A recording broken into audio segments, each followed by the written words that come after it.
Usai menyelesaikan seluruh rangkaian ibadah haji, jemaah menghabiskan waktu dengan mengunjungi destinasi wisata menarik, salah satunya ke Al-Hada Taif. Berwisata di kawasan Al-Hada sekitar 20 km dari pusat kota Taif, wisatawan dapat menikmati sensasi menyusuri pegunungan melalui kereta gantung yang menjadi ikon pariwisata daerah. Kereta gantung ini membentang sepanjang lebih dari 4 km, menghubungkan puncak Al-Hada dengan kawasan wisata Al-Kar yang berada di lembah di bawahnya. Selama perjalanan, penumpang disuguhi pemandangan tebing curam, jalan berliku pegunungan, serta hamparan alam hijau yang menyejukkan mata. Ya Allah pemirsa, indahnya pemandangan dari atas kereta gantung ini. Kita bisa melihat hamparan batu-batu, jalan raya, dari ketinggian yang cukup tinggi, membuat deg-degan juga. Jadi ini akan memakan waktu kurang lebih selama 30 menit untuk sampai ke titik pertama pemberangkatan tadi. Kita nikmati lagi pemandangannya pemirsa. Dari dalam gondola, wisatawan juga dapat melihat jalur lama yang dahulu menjadi rute perdagangan dan penghubung antara Taif dan kawasan sekitarnya. Untuk menikmati wahana ini, pengunjung dikenakan biaya sekitar 55 rial atau kurang lebih seharga Rp260.000. Kereta gantung Al-Hada kini menjadi salah satu daya tarik utama Taif. Dengan panorama pegunungan yang memukau dan udara yang sejuk, wajib dikunjungi saat berada di Arab Saudi. Dari Mekah, Arab Saudi, Eti Juwitasari, MCA 2026 iNews melaporkan.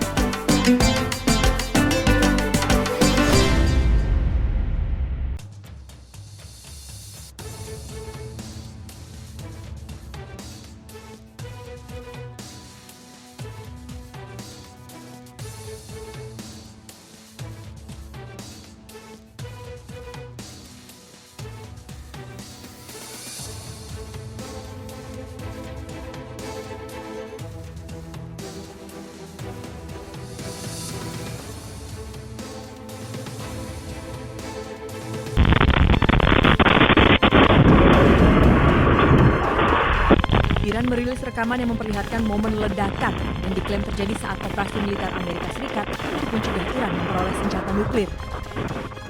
Menurut keterangan Iran, rekaman tersebut berasal dari kamera pengawas sebuah dealer mobil di Teheran. Dalam rekaman tersebut, terlihat kilatan cahaya yang diikuti guncangan yang memengaruhi area sekitar. Tampak warga yang berada di dalam toko maupun di jalanan panik berlarian menyelamatkan diri.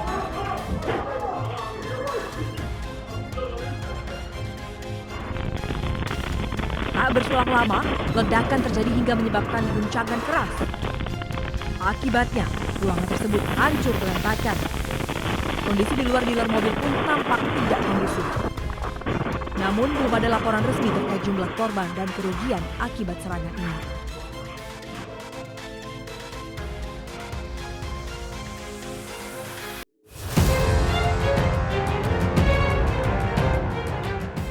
Pemerintah Bahrain menayangkan rekaman kondisi pasca pencegatan dan penghancuran drone Iran di atas Manama dan Hamad Town. Sebelumnya, drone Iran melintas di atas wilayah Bahrain yang kemudian berhasil dicegat. Sejumlah bangunan rusak serta puing-puing berserakan di area pemukiman. Mobil-mobil milik warga yang terparkir di depan rumah pun rusak parah, bahkan tak sedikit yang hangus terbakar. Kementerian Dalam Negeri Bahrain melaporkan seorang anak perempuan mengalami luka akibat terkena puing-puing bangunan. Korban kini tengah mendapatkan perawatan medis. Otoritas setempat juga berusaha untuk memadamkan api yang masih berkobar di sejumlah titik.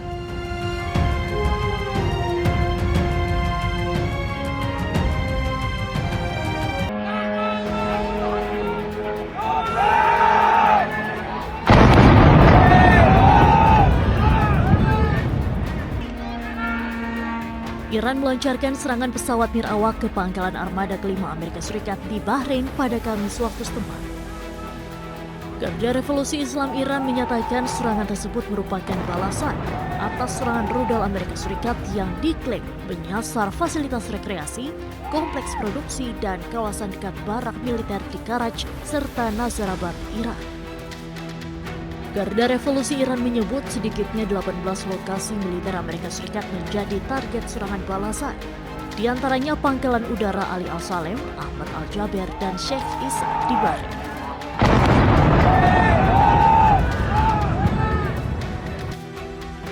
Sementara itu, otoritas Bahrain mengeluarkan peringatan serangan udara dan mengimbau warga untuk tetap tenang serta menuju lokasi aman terdekat. Akibat serangan tersebut, Kementerian Dalam Negeri Bahrain melaporkan sejumlah kendaraan dan rumah warga di Manama serta Hamad Town mengalami kerusakan.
Dilansir dari media Iran Press TV, Menteri Luar Negeri Iran Abbas Araghchi menyebutkan sejumlah poin penting terkait perjanjian damai dengan Amerika Serikat. Namun di tengah upaya damai tersebut, Araghchi menuding Israel menentang perjanjian dan menyabotase kesepakatan damai dengan AS.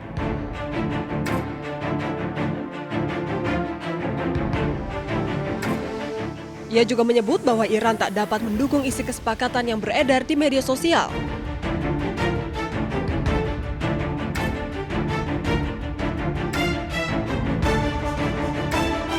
Selain itu, Araghchi menegaskan bahwa Amerika Serikat harus berhenti mengancam jika ingin mencapai kesepakatan damai.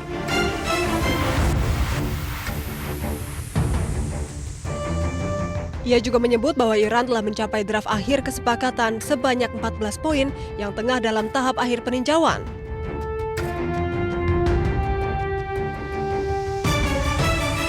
Terkait Selat Hormuz, Araghchi menegaskan bahwa tidak ada perairan internasional di Selat Hormuz.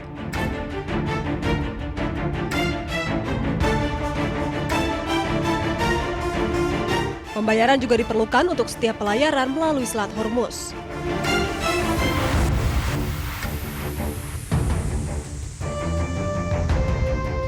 Sementara itu, Ketua Parlemen sekaligus Kepala Negosiator Damai Iran Muhammad Ghalibaf juga ikut menegaskan bahwa teks final perjanjian damai Iran dan AS telah selesai. Kini, Pakistan tengah bekerja sama dengan kedua belah pihak untuk menyelesaikan langkah selanjutnya. Rencananya jika tidak ada aral melintang, perjanjian damai akan ditandatangani hari Minggu di Jenewa, Swiss.